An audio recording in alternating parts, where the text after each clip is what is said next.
તો સુરતમાં વહેલી સવારથી શહેરના અલગ અલગ વિસ્તારમાં વરસાદ વરસી રહ્યો છે। અડાજણ, વરાછા, કતારગામ, અમરોલીમાં વરસાદ વરસ્યો છે। શહેરના ઉધના, અઠવા વિસ્તારમાં વરસાદ વરસ્યો તો વરસાદના કારણે ધરતીપુત્રોમાં ખુશીનો માહોલ જોવા મળ્યો છે।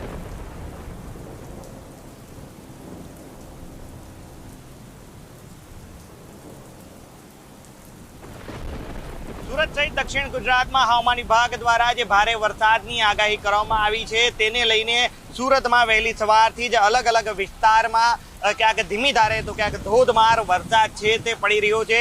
સુરતના કતારગામ, વરાછા, અમરોલી સહિતના જે વિસ્તારો છે ત્યાં વરસાદી ઝાપટા જોવા મળ્યા હતા। તો હાલ સુરતના અઠવા વિસ્તારમાં જે ભારે પવન સાથે વરસાદ પડી રહ્યો છે। મહત્વની વાત કહી શકાય કે છેલ્લા 2 દિવસથી આજે વરસાદના વિરામ બાદ આજે ફરીથી મેઘરાજાની આજે એન્ટ્રી થઈ છે અને વરસાદના કારણે છેલ્લા 4 દિવસમાં સુરત શહેરમાં 163 જેટલા જે મોટા વૃક્ષ હતા તે ધરાશાયી થવાની ઘટના સામે આવી છે। આ ઉપરાંત જે આગામી 2 દિવસ સુધી સુરત સહિત દક્ષિણ ગુજરાતમાં હળવાથી મધ્યમ વરસાદની હવામાન વિભાગ દ્વારા આગાહી કરવામાં આવી છે।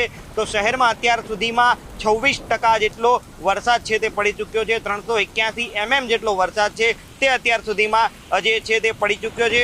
તો આજે મહત્વની વાત કહી શકાય કે જે ઉકાઈની સપાટીની વાત કરવામાં આવે તો 306.41 ફૂટ ઉકાઈ ડેમની સપાટી છે। તો સુરતનો વિયરકમ કોઝવે છે તે 6.54 મીટરની સપાટીથી જે છે તે ઓવરફ્લો થઈ રહ્યો છે। કોઝવેની જે ભયજનક સપાટી છે તે 6 મીટરની નોંધાઈ હતી। ત્યારે હવામાન વિભાગ દ્વારા પણ જે સુરત સહિત દક્ષિણ ગુજરાતમાં 2 દિવસ ભારે વરસાદની જે આગાહી કરવામાં આવી છે તેને લઈને લોકોને પણ તંત્રએ અપીલ કરી છે કે શહેરમાં જે મોટા ધોતિંગ વૃક્ષો છે જે પડી શકે તેવી પરિસ્થિતિમાં છે તેવા વૃક્ષોની નીચે આશરો ન લેવો જોઈએ જેથી કરીને દુર્ઘટનાઓ ટળી શકે। તો કે સુરતમાં જે પ્રકારે 2 દિવસમાં વૃક્ષો પડવાની ઘટના સામે આવી છે તેમાં ઘણી કાર, બાઇક તેમજ લોકોને પણ ઈજા થવાની ઘટનાઓ પણ સામે આવી ચૂકી છે। કેમેરા પર્સન દેવાંગ રાણા સાથે મિત્રો પાપરા, ન્યૂઝ કેપિટલ, સુરત।